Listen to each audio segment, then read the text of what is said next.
사도 바울은 3번에 걸친 전도 여행을 합니다. 터키 쪽하고 또 그리스 쪽을 하고 터키와 그리스를 또 함께하고 이런 3번의 전도 여행을 하고요. 그리고는 예루살렘으로 들어가서 붙잡혀서 로마로 이송돼서 가택연금에 들어갑니다. 이 이야기가 사도행전 28장까지 이야기입니다. 이렇게 마무리되어지죠. 근데 그 이후에 한 2년 만에 풀려나요. 석방됩니다. 석방돼서 이제 이 이야기는 전승으로 전해지는 건데요. 거의 확실시 되고 있습니다. 풀려나서 다시 에베소, 빌립보 이런 데도 이제 선교를 다니지만 저기 스페인까지, 로마도 가고요. 로마에서부터 스페인까지 선교 여행을 합니다. 이거를 이제 바울의 4차 이 전도 여행이라고 합니다. 이거는 성경에 나오질 않는 거예요. 믿음의 선배들이 전해준 내용입니다. 그리고서는 그 사이에 어떤 일이 벌어지냐면 황제가 네로 황제였는데 로마의 대화재 사건이 나서 민심을 수습하기도 하면서 여러 가지 설이 있지만 아무튼 기독교인의 본격적인 박해가 아주 참혹한 박해가 시작됩니다. 그 네로 황제 때. 그때 붙잡힙니다. 그래서 바울이 이걸 2차 투옥이라고 그러는데 마지막 투옥이 되죠. 1차 때는 사람도 만날 수 있고 가택에 연금된 거기 때문에 병사 1명 정도가 지키고 사람도 만나고 다 됐는데 2차 때는 정말 그 처참한 감옥, 축축하고 쥐 다니고 벌레 다니고 그러는 그 감옥에서 갇혀서 고생을 합니다. 얼마나 힘들었으면 이 디모데한테 내 겉옷 좀 갖고 와라. 어디 가서 오는 길에 내 겉옷 좀 갖고 오라고 이렇게 부탁할 정도로 너무나 춥고 그러니까 부탁할 정도로 그렇게 참혹한 환경에서 쇠사슬에 꽁꽁 묶인 채로 그렇게 지내게 됩니다. 그래서 한 67년, AD 한 67년, 68년쯤에 이제 순교를 합니다. 그 순교하기 직전에 에베소라는 곳에서 터키 쪽이죠. 터키 쪽에 그 에베소 교회에서 목회하고 있는 디모데 목사님에게 보낸 편지가 바로 디모데 후서입니다. 바울이 가장 나중에 기록한 성경입니다. 마지막으로 디모데에게 유서와 같이 꼭 보고 싶다. 나에게 와다오. 만났는지 안 만났는지 잘 모릅니다. 나 꼭 와다오. 왜냐하면 여러분 터키에서 로마가 지금도 먼 곳이지만 그 당시에는 얼마나 먼 곳입니까? 그리고 만날 수 있을지 만날 수 없을지 모르니까 디모데에게 너 잘해야 된다. 디모데야, 너 목회 잘해야 된다. 힘을 내라. 그런 어떤 격려도 하고 권면도 하고 가르침도 주고 그러는 것이 이제 디모데 후서입니다. 그 6절에 보면 이렇게 얘기합니다. 나는 그대를 일깨워서 그대가 나의 안수로 말미암아 그대 속에 간직하고 있는 하나님의 은사에 다시 불을 붙이게 하려고 합니다. 당신의 은사를 다시 불붙게 하고 싶습니다. 그런 얘기입니다. 그러면 이 디모데가 지금 완전히 다운돼 가지고 하나님이 주신 능력이나 여러 가지 지혜나 또 열정 이런 걸 다 잃어버려 가지고 이렇게 다운돼 있어서 이렇게 얘기한 것은 아니에요. 문맥을 보면 그렇지는 않은 겁니다. 그럼 뭐냐면 앞으로 혹시 그럴 수 있으니까 우려되는 마음으로 바울이 미리 얘기해 주는 겁니다. 너가 다운될 수 있다. 이렇게 조심해야 된다. 그러면서 7절에 이렇게 얘기합니다. 하나님께서는 우리에게 비겁함의 영을 주신 것이 아니라 능력과 사랑과 절제의 영을 주셨습니다. 저 영을 이제 여러분 마음이라고 좀 생각하시면 될 것 같아요. 하나님께서 우리에게 비겁함의 마음을 주신 것이 아니라는 거예요. 비겁하지 않다는 거예요. 그러니까 비겁하다. 저거 좀 비겁하면 조금 말이 좀 심한 것 같은데 비겁하다 사전적 의미는 뭡니까? 천박하고 졸렬하다. 겁이 나서. 천박하고 졸렬한 행동을 한다는 뜻이거든요. 저 비겁함이요. 그 정도는 아니죠. 그 무슨 말입니까? 의기소침하다. 풀이 죽어 있다. 겁이 나서. 풀이 죽어 있다. 이 정도로 여러분 생각하시면 될 겁니다. 예수님 믿는 사람은 의기소침해서 이렇게 풀이 죽어 있으면 안 돼, 디모데야. 넌 특히 목사님이잖아. 그러면 안 된다. 우리는 하나님 주신 능력과 사랑과 절제, 우리 이거로 살아가는 사람들이야. 그리고 디모데에게 얘기를 하는 것이죠. 너 앞으로 풀이 죽을 수도 있고 겁을 낼 수도 있을 것 같아. 근데 절대 그렇게 하면 안 돼. 그러면서 8절에 이렇게 얘기합니다. 그러므로 요거 조심하라는 것 같아요. 요거 조심해라.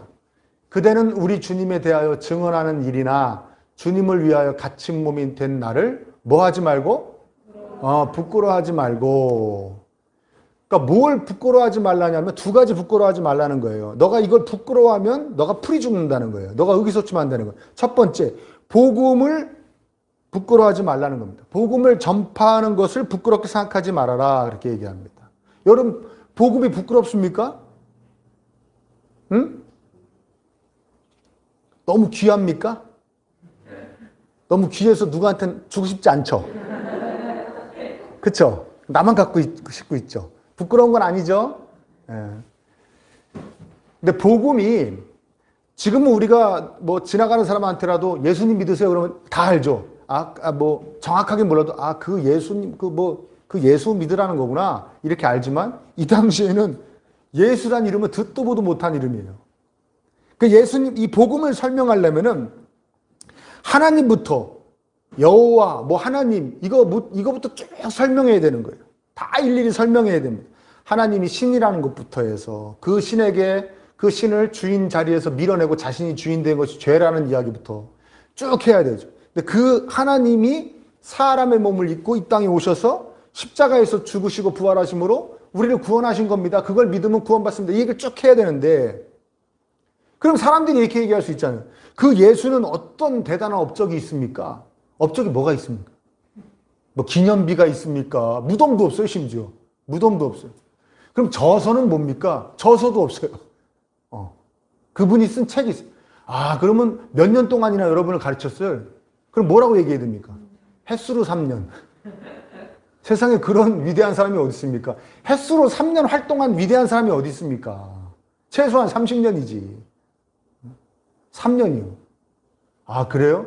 그러면 이 복음을 그 예수님의 그 복음을 전파한 그 예수님의 제자들, 직계 제자들은 어떤 사람들입니까?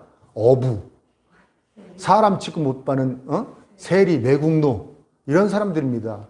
도대체가 전하기가 굉장히 부끄럽죠. 그리고 이 시대에는 굉장히 철학적인 막 깊이 생각하고 또 이성적인 거 이런 거를 높이 치던 그런 시대예요. 이게 헬라 그런 문화권에 있던 시대라 높은 사람이 낮은 사람 돌봐주는 것이고 강한 사람이 약한 사람 챙겨주는 것인데 죽어서 산 사람을 구원한다? 말도 안 되는 거죠.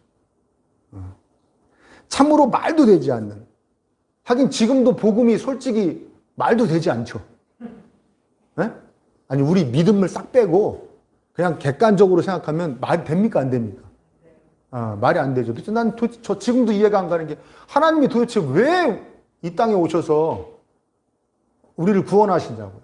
사랑해서 그러셨다는데 도대체 아무리 봐도 사랑할 뭐가 없는데 그래요 안 그래요? 그렇죠?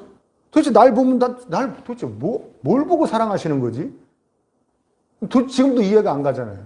이 당시에는 더 말이 안 되는 거예요. 그러니까 복음을 말하면 저 정신병자네를 넘어서서 어떤 취급하냐면 참으로 무식하다. 저 아무것도 모르는, 철학도 모르고 아무것도 모르는구나. 이성도 없구나. 전혀 합리적이지 않구나. 이렇게 손가락질 받을 수 있는 거예요. 그러니까 부끄러워할 수 있는 것이죠. 그렇죠?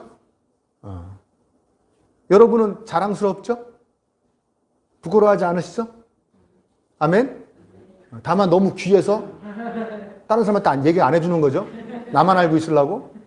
알겠습니다. 두 번째로 이것도 부끄러워하지 말라고 그러죠. 뭘 부끄러워하지 말라고 그럽니까? 주님을 위하여 갇힌 몸이 된 나를 부끄러워하지 말아라. 이렇게 얘기합니다. 바울의 자신의 처지 때문에 디모데가 위축될 수 있다는 것을 바울은 알고 있는 거예요. 바울이 첫 번째 로마에서 아까 수감됐을 때는 가택연금 상태였기 때문에 사람들도 만나고 막 제한된 자유가 있었습니다. 실제로 이때 막 디모데가 왔다 갔다 하기도 해요. 빌립보로 왔다 갔다 걸어서 40일, 왕복 80일 걸리는 거리를 디모데가 왔다 갔다 해줬던 그런 메신저를 해줬던 그렇게 사랑하는 디모데입니다. 그러나 지금은 쇠고랑에 채워져서 차디찬 감옥에 있잖아요. 아까도 얘기했지만 내 겉옷 좀 갖고 와라 올 때. 너무 춥다. 그 얘기할 정도로. 그리고 조금 있으면 사형당할 거라는 걸 너무나 잘 알고 있어요. 이 디모데후서를 읽어보면 자기가 죽을 거라는 걸 알고 있다고 느낄 수가 있습니다. 바울도 알고 디모데도 알 겁니다. 디모데도 이번엔 못 나오셔. 이번에 들어가시면 못 나오셔. 죽어야 나오셔. 이렇게 생각하고 있었을 거예요. 누가 디모데에게 묻습니다. 당신은 누가 목사로 세웠습니까? 당신의 스승은 누굽니까? 디모데가 말합니다. 바울 사도입니다. 우리 바울 목사님이 나를 목사로 세워주셨습니다. 나의 신앙의 아버지시고 대단한 분이십니다. 하나님께서 진정 함께 하시는 분이십니다. 하나님에 대해서 이분보다 잘하는 사람이 없고 예수님에 대해서 이분보다 잘하는 사람이 없고 그리고 하나님께서 엄청난 능력도 주셨어요. 그럼 사람이 얘기합니다. 아 그래요? 그럼 지금 어디 계십니까? 분명히 아주 큰 교회 목사님으로 계시겠네요. 아니면 신학대학교 뭐 총장이나 교수님으로 계시겠네요. 아니면 최소한 어느 교단 총회장은 하고 계시겠네요. 디모데가 얘기할 수밖에 없죠.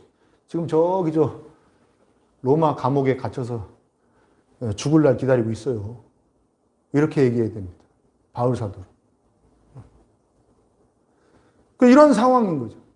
지금 바울은 그런 상황인 겁니다. 당시에는 자기를 이야기할 때 내가 누구의 제자인가가 굉장히 중요한 거거든요. 내가 누구의 제자. 우리 선생님은 누굽니다. 이게 지금도 학력이 굉장히 중요한 것처럼 그 당시 그게 학력이에요. 그 사람을 이야기해 주는 겁니다. 그것이. 누구의 제자가 곧 오늘날로 얘기하면 어느 대학 나왔습니다. 이해되시죠? 근데 이 사람은 지금 자기 정체성을 이야기해 줄 사람이 지금 어디 있는 거예요? 로마 감옥에 있는 거, 죽을 날 기다리며 있는 거예요. 부끄러울 수밖에 없죠. 당연히 이건 부끄러운 겁니다. 사실은.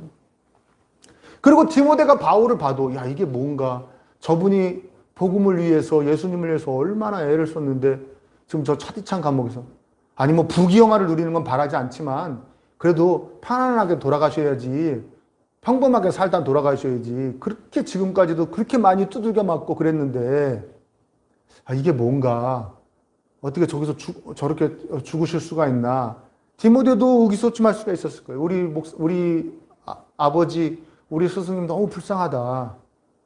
이렇게 의기소침할 수 있었을 거예요. 그래서 바울이 부탁하는 겁니다.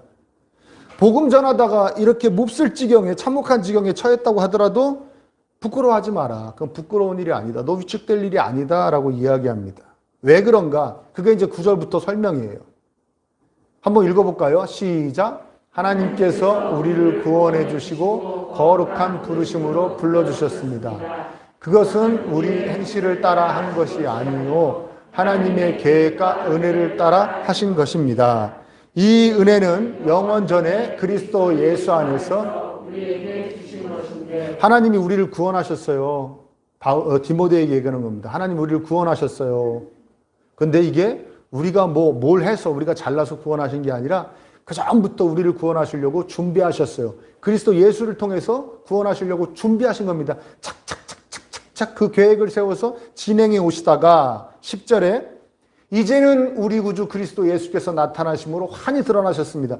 우리를 어떻게 구원하실지를 그리스도를 통해서 우리에게 환히 보여주셨다는 거예요. 그 내용은 그리스도께서는 죽음을 패하시고 복음으로 생명과 썩지 않음을 환히 보이셨습니다. 십자가의 죽음과 부활을 이야기하는 것이죠. 그렇게 해서 우리를 구원하셨다는 거예요. 11절에 얘기합니다. 나는 이 복음을 전하는 선포자와 사도와 교사로 임명을 받았습니다. 한마디로 디모데에게 이렇게 얘기하는 겁니다. 우리 굉장히 영광스러운 일을 하고 있는 겁니다. 복음을 전하는 겁니다. 다른 사람을 살리는 이야기를 다른 사람에게 전해주는 일을 하고 있는 겁니다. 근데 그것을 전하다가 반대쪽에 있는 사람들을 통해서 핍박을 받고 고난을 받는다고 그래서 절대 그게 부끄러울 일이 아니라 오히려 내가 더 열심히 전했기 때문에 이렇게 더 큰 핍박을 받고 고난을 받는구나 하고 기뻐할 일이지 부끄러워할 일이 아닙니다. 자랑스러워야 될 일입니다. 그리고 사도 바울은 디모데에게 이야기를 해주고 있는 것이죠. 로마서 1장 16절에 부끄럽다 이런 얘기가 또 한 번 나와요. 로마서 1장 16절에 이렇게 얘기합니다. 나는 복음을 부끄러워하지 않습니다. 이 복음은 모든 믿는 사람을 구원하는 하나님의 능력입니다. 나는 복음을 도저히 부끄러워할 수 없다는 거예요. 아까도 얘기했지만 이 당시에 복음 자체가 말도 안 되는 무식한 이야기이기 때문에 부끄러워할 수 있는데 부끄러워할 수가 없대. 왜? 이것밖에 사람을 살리는 게 없다는 거예요. 이것밖에 하나님께로 다시 사람을 보낼 수 있는 게 이거밖에 없다는 거예요. 하나님과 끊어진 관계를 이어줄 게 이 복음밖에 없기 때문에 이건 하나님의 그 능력이 나타나는 것이기 때문에 자기는 부끄러워할 수가 없대요. 최고입니다, 복음이. 그 최고를 전하는, 그러니 우리가 어찌 그 최고를 전하다가 고난당한다고 부끄러워할 수 있겠습니까? 그러니까 디모데, 나의 믿음에 사랑하는 아들, 절대 위축되지 마십시오. 당당하십시오. 복음을 위해 심한 고난을 받는 것은 자랑스러운 것입니다. 라고 이야기하는 것이죠. 신앙생활은 그런 것 같아요. 부끄러워할 것 부끄러워하고 부끄러워하지 말아야 될 건 부끄러워하지 않아가는 것이 신앙생활인 것 같아요. 뭐라고요? 부끄러워할 것 부끄러워하고 부끄러워하지 말아야 할 것 부끄러워하지 않아가는 것. 그게 신앙생활인 것 같습니다. 우리는 눈에 보이는 사람들의 시선을 부끄러워해요. 그렇지 않습니까? 사실은 눈에 보이지 않는 하나님의 위대한 사랑에 반응하지 못하고 있는 자기 자신을 부끄러워해야 되죠. 자기의 신앙생활을 부끄러워해야 돼요. 이것이 성경의 가르침입니다. 요새 뭐가 부끄러우십니까? 우리가 부끄러워하는 포인트가 뭐예요? 주로 가진 것이 없다고 느껴질 때 부끄럽죠. 예? 그렇죠. 제가 그 전에 참 재미난 광경을 봤는데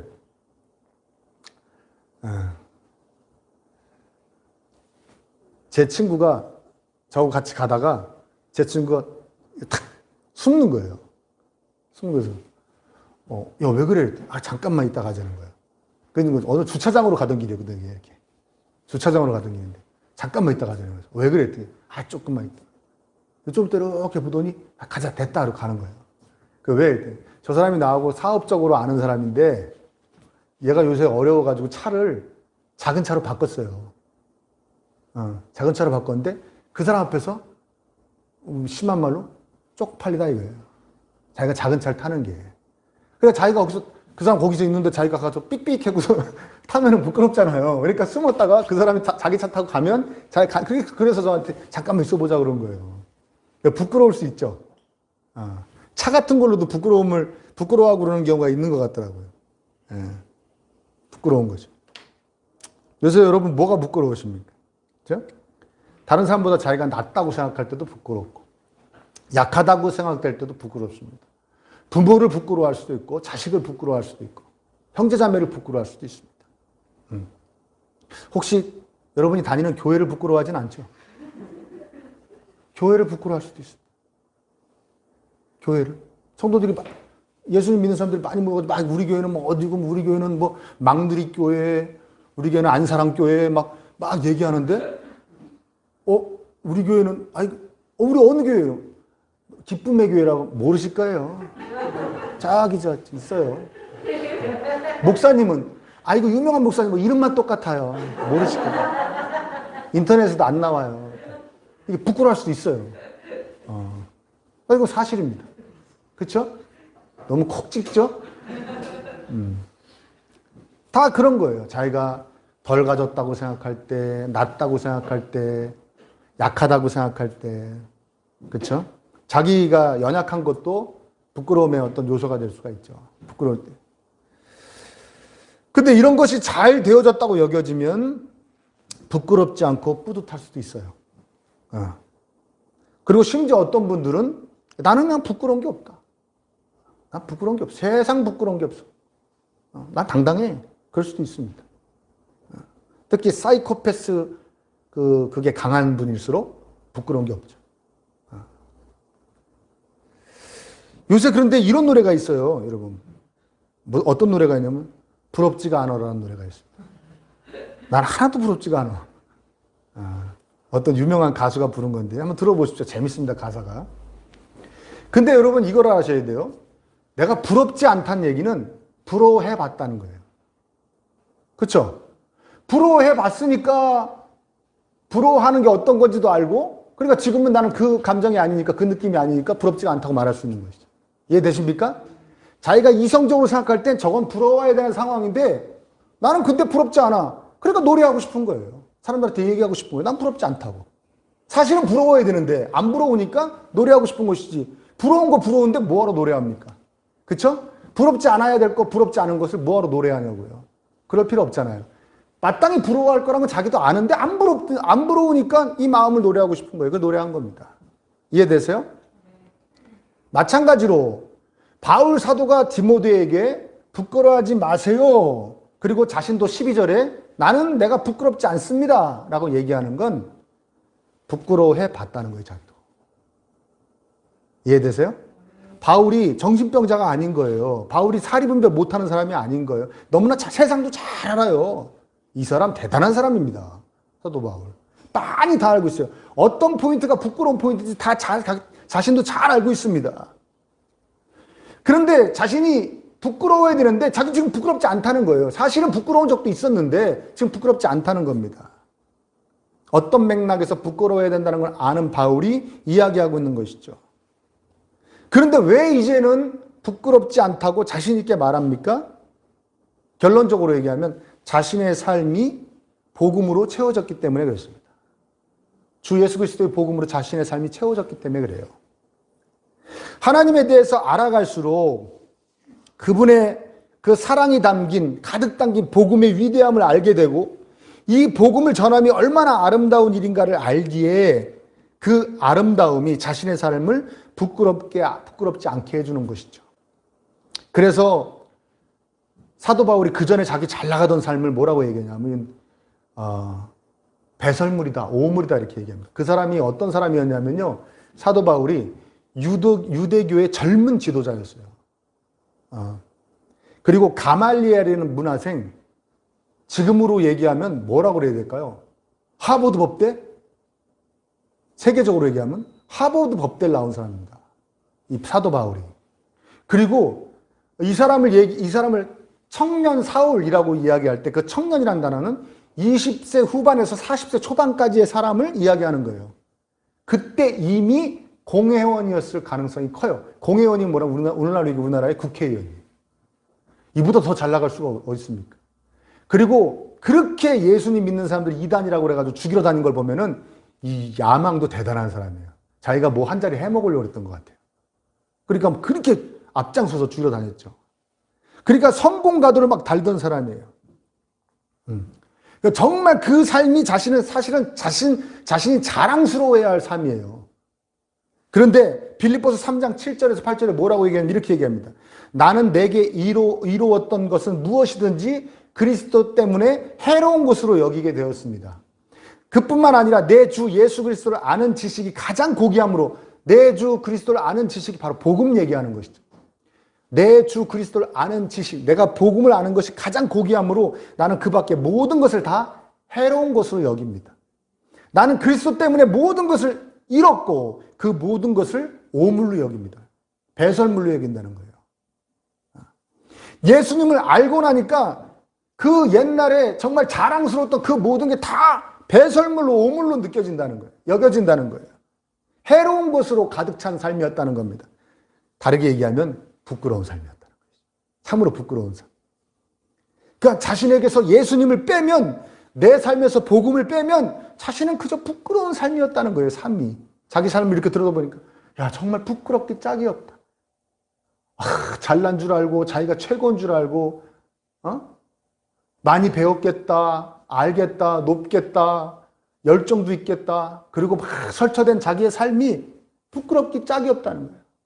근데 그걸 복음으로 쫙 덮으니까, 복음이 가득히 채워지니까 자기의 삶이 하나도 부끄럽지 않은, 오히려 자랑스러운 삶으로 변하더라 라고 얘기하는 것이죠. 아무리 잘 나가도, 많이 갖고 있어도, 높고 또 강해도 자기는 복음을 빼면 부끄러운 삶일 수밖에 없다는 것입니다. 그래서 바울은 더 적극적으로 얘기합니다. 8절에 보면 하나님의 능력을 힘입어 복음을 위하여 고난을 함께 겪으십시오. 디모데야 너도 나같이 복음 전하다가 고난 받아라. 사실 이게 할 소리입니까? 디모데한테. 그렇죠? 이거 아닙니까? 나와 같이 고난 받으라니 너도 이 다음에 꼭 감옥에 가야 된다. 쇠사슬에 꽁꽁 묶여 가만히 있다가 거기서 죽어야 돼. 이 얘기거든요. 디모데는 아들이란 표현을 몇 명한테 써요. 오네시모랑 디도 이렇게 쓰는데 사랑하는 아들이란 표현을 쓰는 건 딱 디모데가 유일해요. 정말 사랑한 거예요. 그리고 디모데가 바울한테 엄청 잘했어요. 아까도 얘기했지만 막 빌립보에 로마 왔다 갔다 할 때 가는데 40일 오는데 40일 걸어가지고 그걸 왔다 갔다 하는 그게 말이 쉽지 그게 생각해 보십시오 여러분. 그래서 너무나 사랑하는데 그 사랑하는 아들한테 그 사랑하는 정말 아들보다 더 귀한 아들한테 너는 좀 폼나게 살기를 바란다 내가. 너 큰 교회 목사님 돼서 에베소 교회 많이 부흥하고 있지? 큰 교회 사례비도 많이 받고 혜택도 많이 받아가지고 나올 때 그 전별금도 많이 받아가지고 좀 말년에는 떵떵거리고 살아라. 지금은 거지같이 살지만 그렇게 얘기해야 되는데 그렇게 얘기하지 않아요. 복음 전하다가 나처럼 모진 고생을 하다 죽어라. 이게 도대체 사랑하는 아들한테 하는 축복입니까? 저주입니까? 근데 왜 이렇게 얘기합니까? 디모데야, 그 이 세상의 처지를 떠나서 너 복음으로 풍성해져서 복음 전해져야 너 그래야 네 삶이 부끄럽지 않다. 누구에게 가장 부끄럽지 않을까요? 하나님. 어차피 우리 하나님이랑 영원히 살아야 될 거 아니야. 그럼 그분 앞에서 부끄럽지 않아야지. 영원히 부끄럽게 살 거야? 너 그 세상에서 잠깐 살 때, 너의 영혼에서 전밖에 안 되는 그 시간 동안 너 뭐 했니? 아, 저요. 열심히 복음으로 충만해져서 복음 열심히 전했습니다. 조금은 자랑스럽네요. 이러고 살 거야? 아니면 계속 제가 죽을 놈입니다. 제가 죽일 놈. 옆에 다 죽였습니다. 복음 안 전해가지고 복음 전에 사는데 다 죽여버렸어요. 제가. 이러고 살 거야? 디모데야. 이 세상의 처지로 부끄러워하는 게 아니야. 네가 복음으로 가득 찬 삶을 살았는지 안 한지로 부끄러워해야 되는 거야. 난 너가 부끄럽지 않기를 바란다. 특별히 하나님에게 더더욱 부끄럽지 않기를 바란다. 복음 전해라. 너를 위해 피 흘리신 예수님께 부끄럽지 않은 삶을 살아. 그렇게 사도 바울은 디모데에게 유언을 남기고 있는 것이죠. 제가 부끄러워하는 것이 있어요. 이번에 확실히 깨달았어요. 우리 5월 달에 아주 우리 교회에 축제가 있었죠. 입교 세례가 있었습니다. 그렇죠? 그걸 이제 사진을 우리 자매가 사진을 잘 찍어가지고 그걸 이제 음악도 넣고 그래가지고 이제 영상으로 편집해가지고 다 보셨죠? 다 보셨죠? 네, 어쩜 이렇게 조회수가 높은지. 설교는 안 듣는데. 다 보셨을 거예요. 그런데 그 첫 번째 화면 또 마지막 화면에 뭐가 나오냐면 제가 여기서 이렇게 축도를 하고 여기 이렇게 세례받는 분 5분이 꽃 들고 이렇게 있고 다 이렇게 하는 그 장면 저 뒤에서 찍게 나오는데 저 가운데서 이렇게 찍으니까 당연히 요 가운데 앵글 안에 잡힌 분들만 나오죠. 아, 교인 수가 엄청 적어 보이는 거예요. 교인 수가. 실제보다 더, 왜냐면 이쪽 가생에 있는 분들은 안 나오잖아요, 당연히. 아, 교인 수가 되게 적게 나오는 거. 아, 그 입교 세례 영상을 보고 막 은혜 받다가 갑자기 그 생각이 딱 나는 거예요. 아, 아쉽다. 그 주일날만 광고해가지고 가운데로 몰려 앉으시라고 그럴 걸.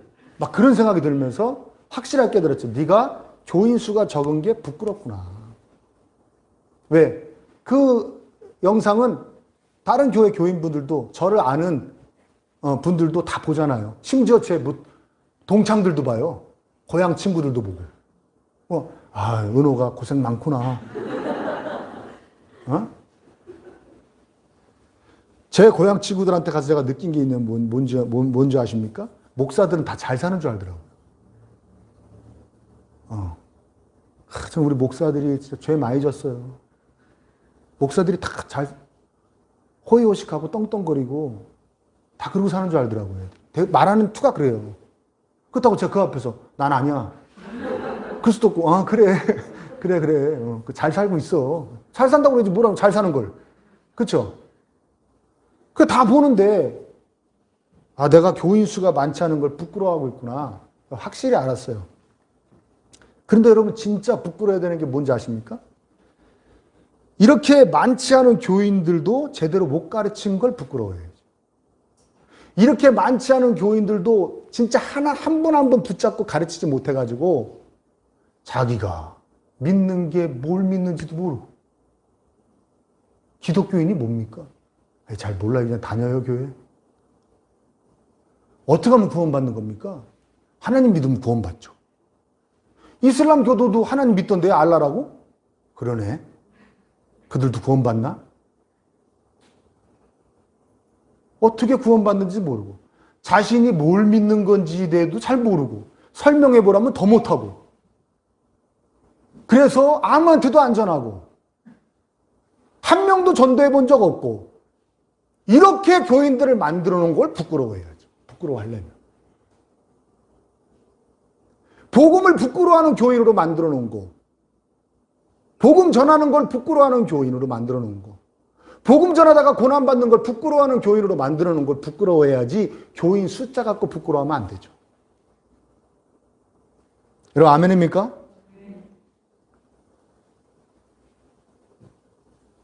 여러분은 뭐가 부끄럽습니까? 가지지 못한 것, 세상적으로 그럴듯하지 못한 것? 부끄러워하지 말라고 말 못하겠습니다. 왜? 저도 부끄러워하니까요. 저도 세상적으로 이렇게 비교해가지고 부끄러운 적이 있으니까요. 지금도 조금 전에 말했지만 교인 수 적다고 부끄러웠다 그러지 않습니까? 그게 다 그런 거거든요. 남이 보이는데 어떻게 보이나. 여러분에게도 제가 감히 사실 목사는 부끄러워하지 마세요. 그럼 부끄러워하는 거 아닙니다. 강력하게 얘기해야 되는데 그렇게 말 못하겠어요. 왜? 나도 부끄러우니까. 부끄러운 걸 어떻게 합니까? 그래요, 안 그래요? 그렇죠? 나보다 많이 가진 사람 앞에 부끄럽잖아요. 나는 이 나이 맞고 뭐 했는데 나 이거밖에 없나? 그렇지 않습니까?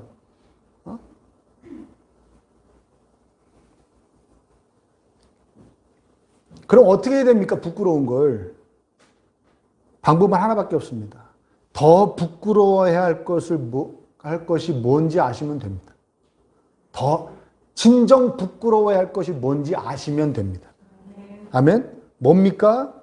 복음을 부끄러워하고, 복음 전하는 걸 부끄러워하고, 복음을 전하다가 고난받는 것을, 복음을 전하려고 애쓰는 것을, 그 애쓰면서 파생되어지는 불이익을 부끄러워하는 것을 부끄러워하시면 돼요. 아멘입니까? 그걸 아시면 돼요. 이게 진짜 부끄러운, 그리스도는 이게 최고로 부끄러운 거구나. 복음에 대해서 모르는 거, 복음에 대해서 전하지 못하는 거, 복음 전하는 것 자체를 힘들어하는 거, 복음 전하다가 고난받는 것을 부끄러워하는 거, 이게 진짜 부끄러운 거구나. 이걸 아시면 돼요. 그래서 그 더 부끄럽지 않기 위해서, 그래 이건 부끄러워 그래. 내가 세상 처지적으로 봤을 때 사람들하고 비교해서 부끄러워. 그러나 진짜 더 부끄러워야 되는 게, 진짜 부끄러워야 되는 게 뭔지 알았어. 그래서 이거라도 안 부끄러우려고 애를 쓸 때 우리의 삶이 어떻게 바뀌냐? 다른 것도 안 부끄러워지는 거예요. 아멘? 사도 바울처럼. 오히려 그 전에 자랑스러웠던 것들이 부끄러운 게 돼버리고. 아멘? 부끄러워할 만한 게 부끄러워지지 않아. 그래서 전체적으로 삶이 부끄럽지 않은 삶이 되는 것이죠. 무슨 말인지 되십니까? 아멘? 여러분이 세상적으로 사람들이 보는 시선에서 어떠한 부끄러움이 있더라도 좋습니다. 부끄러울 수 있습니다. 그러나 더 부끄러운 것을 부끄럽지 않게 하려고 애를 쓰십시오. 복음으로 여러분의 삶을 채워보십시오.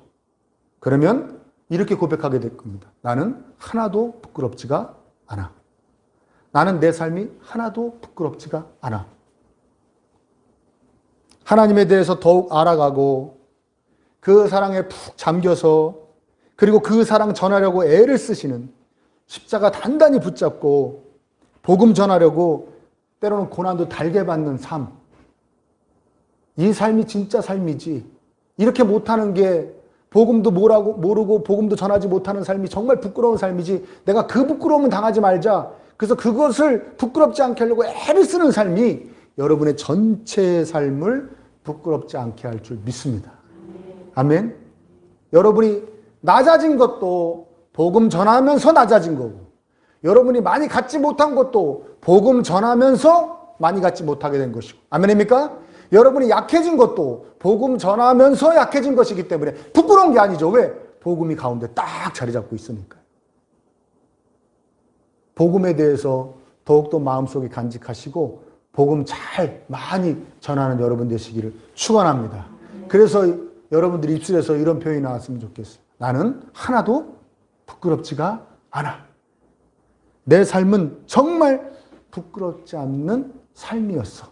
이렇게 고백하실 수 있는 저와 여러분 되시기를 간절히 축복합니다.